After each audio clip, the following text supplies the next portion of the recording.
Bonjour tout le monde, toujours heureux de vous retrouver sur cette antenne. Aujourd'hui, un Netflix de la semaine. Aujourd'hui, un Netflix consacré à un documentaire. Il y a longtemps que j'avais pas fait ça, un documentaire sur un fait divers. Un fait divers passionnant. Et je vais vous raconter le début, juste pour vous appâter et vous dire pourquoi il faut voir ce documentaire. Donc ce documentaire s'appelle Disparu, non disparu, je dis pas de bêtises, Disparu, le tueur de Long Island. Ça commence en 2010. On nous explique que Long Island est une des villes les plus grandes des États-Unis. On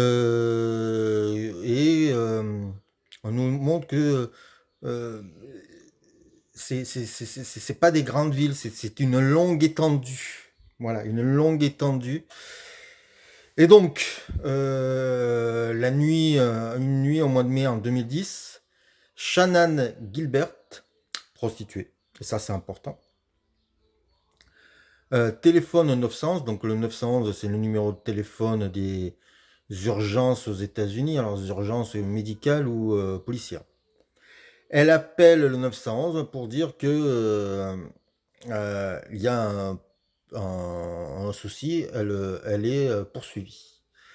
Quelqu'un la poursuit et elle disparaît. Elle disparaît euh, après être allée chez un client et après s'être réfugiée chez un homme pas loin. Voilà. Et la police va mettre un temps fou à démarrer les recherches.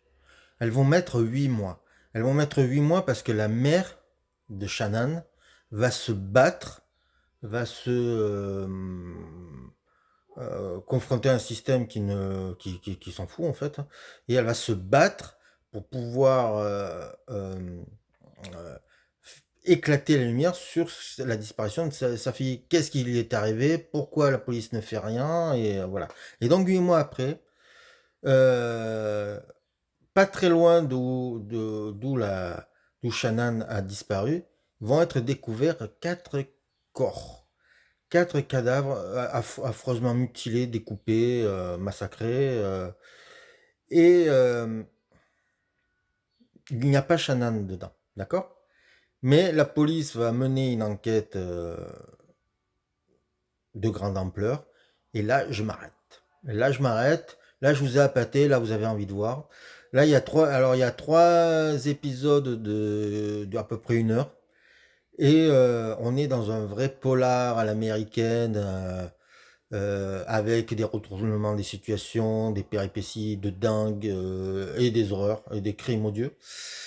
Euh, Comment vous dire? C'est une histoire tout à fait véridique, hein, et dedans, vous allez avoir un flic corrompu, politicien borderline, euh, euh, réseau de prostitution et je dois en oublier des tas, combat de parents et surtout le plus beau, le plus fort, un tueur en série. C'est passionnant. On a l'impression de lire un bouquin de Michael Connelly, de James Ellroy ou de Denis Lahan. On est happé dès les premières images. Netflix sait faire ce genre de documentaire. Là, il y a 3 épisodes, il vous happe dès le début et il vous chope, hein. Là, vous êtes accro dès les premières minutes. Et puis surtout, bah, c'est que parfois les faits divers ont du talent. Et celui-là en a, c'est-à-dire qu'il est beau, il est plein de rebondissements passionnants, parfois atroces. C'est dur à entendre certaines choses, comme d'habitude. Mais voilà. Donc chaque épisode est, on peut dire que le premier épisode est basé sur les victimes. Le deuxième épisode est basé sur les policiers. Je n'en dirai pas plus. Et le troisième est basé sur le tueur en série. Et c'est une enquête qui n'est pas encore jugée. Je vous le dis, voilà. Donc, faut savoir que c'est une enquête qui dure encore. Voilà. Même si ce n'est pas un cold case. Voilà. Là, j'en ai trop dit. C'est bon. Je me tais. C'est bon. J'arrête ma vidéo là. En tout cas, je vous remercie de votre fidélité. Je vous remercie de vos commentaires. Je vous remercie de partager. Enfin, voilà. Vous êtes super et je le dis pas assez souvent. Alors, à bientôt sur cette antenne.